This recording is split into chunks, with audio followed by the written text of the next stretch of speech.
Welcome back, ball fans. Thanks for joining us for this big win over Texas A&M.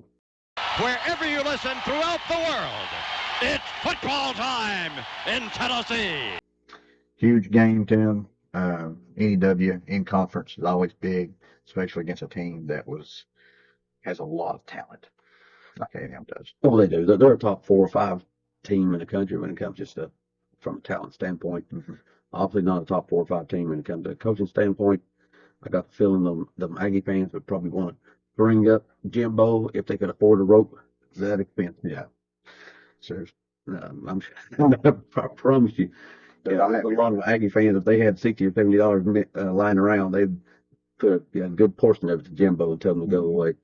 But all that being what it is, it's a huge win. We don't want to take a step back this year too far from what we had last year. And to be honest about it, man, there's still a lot of losable games on that schedule. And to get one out of the way and into the WA column, particularly you get at least the third most talented team we played this year, a big step in the right direction. Absolutely. Let's look at the why we won and what was happy about with the game, Tim. And I think the first thing you got to talk about is the defense. Oh yes, yeah. This defense, I know we may not have yet played a great offense, but it passes the look test. Defensive line, particularly Bob, is just fun to watch.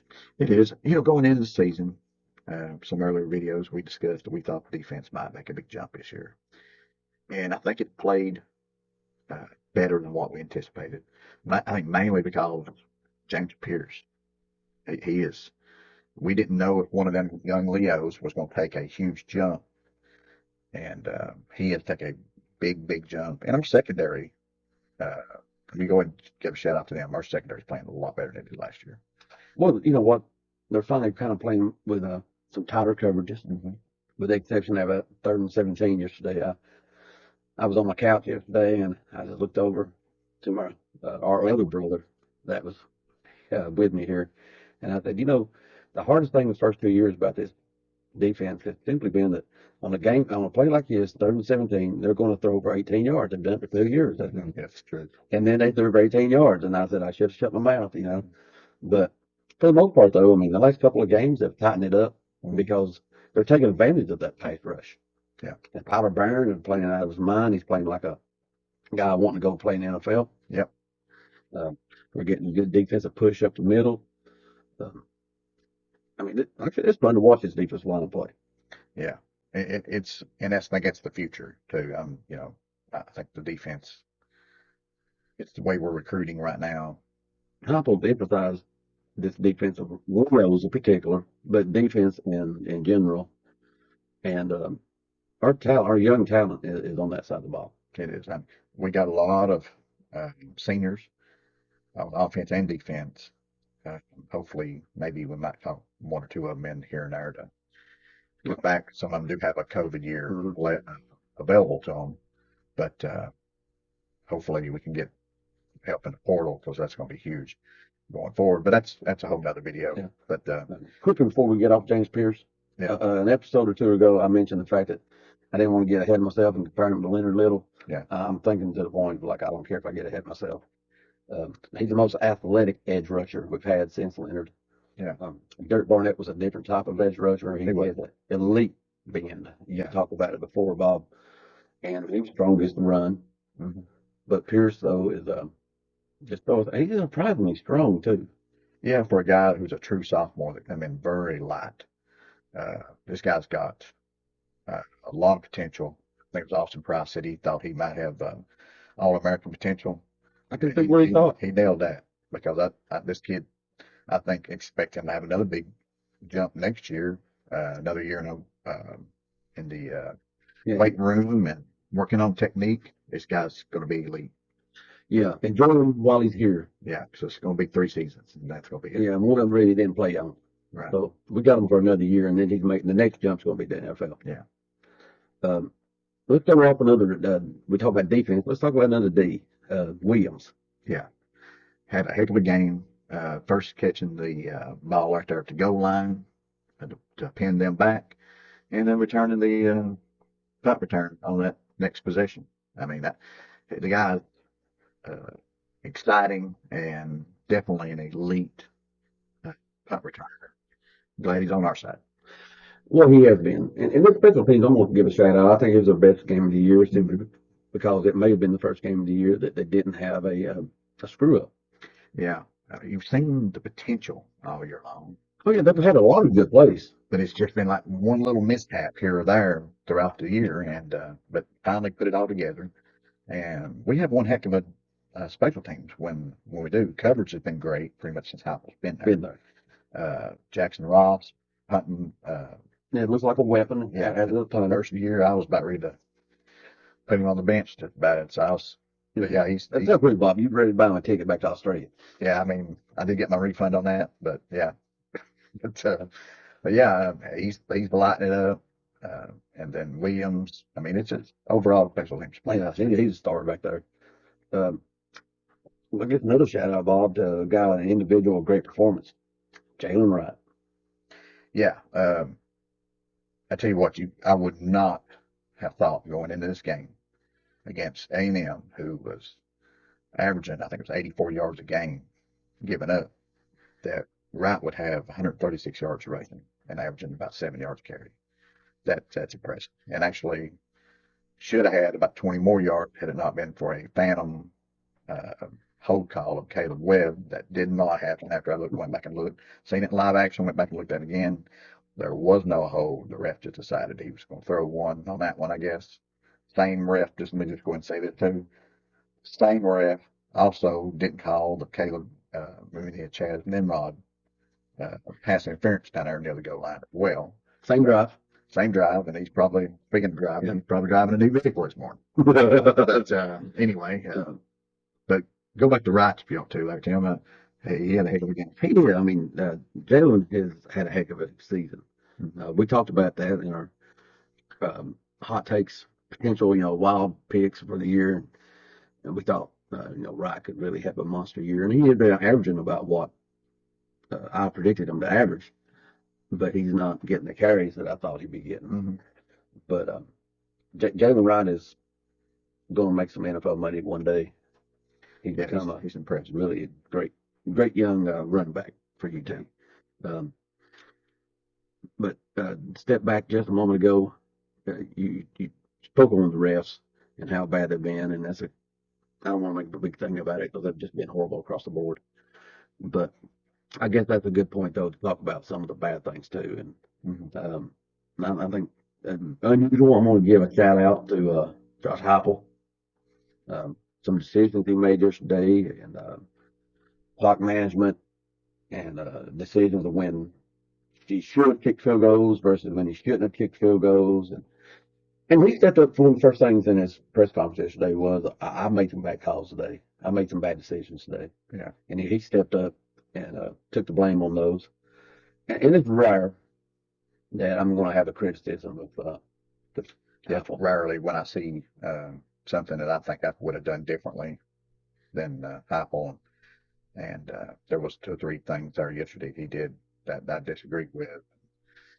But it's easy for us to say that sitting on the couch. Particularly after the play's over. Yeah. You know the outcome of the play. Yeah. It's really easy. Really. I'm sure he probably agreed with us too. Yeah. Yeah. But and that probably leaves us with the biggest elephant in the room. Yeah. Joe Milton. I mean, I'll go ahead and let's go ahead and say this right now.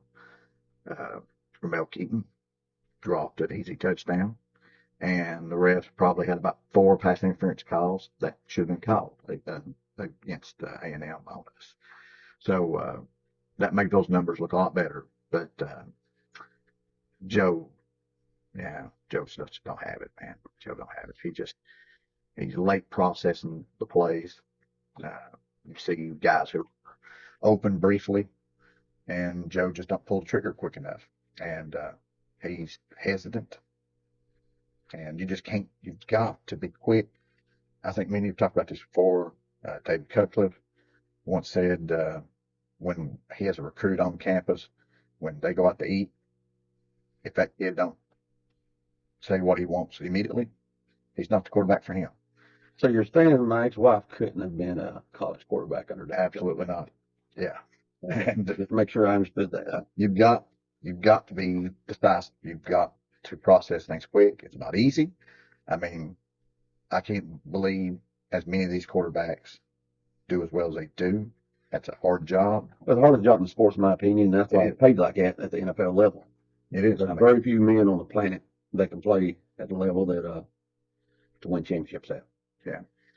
But yeah, he either throws them the ball behind the receivers or throws the ball late. I mean, he sees the guy open. I mean, there's a small window there, and he's just not going to get it. We'd be better off with. I mean, I would put Joe toward the very bottom of the league at quarterbacks. I just don't see how we've had so many. Heupel's had all these quarterbacks, 3 stars, most of them, line it up, one right after another, one after another, and then we have this year where Milton just not getting it done, and it's on Milton. Right. And you know, Bob, you're obviously farther down that path on Milton than I am. But, you know, I'm not going to sit here and tell you that indecision isn't his biggest problem. It is. I mean, he made some plays yesterday that it is mentally just not good plays. When you had that free play on 3rd down and he steps out before the 1st down marker, you know, You got pick to up, throw it deep. pick up that 1st down right there. Yeah, well, I mean, I would have thrown it deep. I mean, you got a free play. Well, it doesn't mean, I mean, you can talk early in the play, just take pump it downfield, see what happens. 6. You needed 6 for the 1st down. You know you're getting 5. So throw it deep and not go run it for 5. Yeah, and then step out A yard short. a yard short. Yeah, I mean, Then the 4th and 2 later in the game. The one thing you don't do is just throw the ball out of bounds. It's 4th and 2. You put it up. An interception, it's probably not getting returned 80 yards for a touchdown. not where it was at. If the guy caught it, it's probably going out of bounds. So we're actually better off. Yeah, throw a 50-50 ball. Maybe your guy makes a play. Maybe you don't. Either way, Yeah. A&M's got the ball back. You know, See, that's another play. Dylan Sampson was open briefly, and Ramel Keaton was open very briefly on that play. Yeah.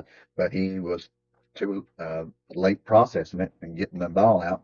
because the windows close quick. They do. I mean, it's at this level, you're going to have to anticipate where they're going to be open and already be ready to throw that thing. Mm-hmm. He's not. I mean, I don't know if he's not. And maybe it's a preparation thing, maybe. I don't know. I don't think he's prep as much as simply ball, but he's said it before. He lets plays get into his head, and you're worried about something happened 3 plays ago. You're still thinking about it. Let's face it. You talked about nerves before.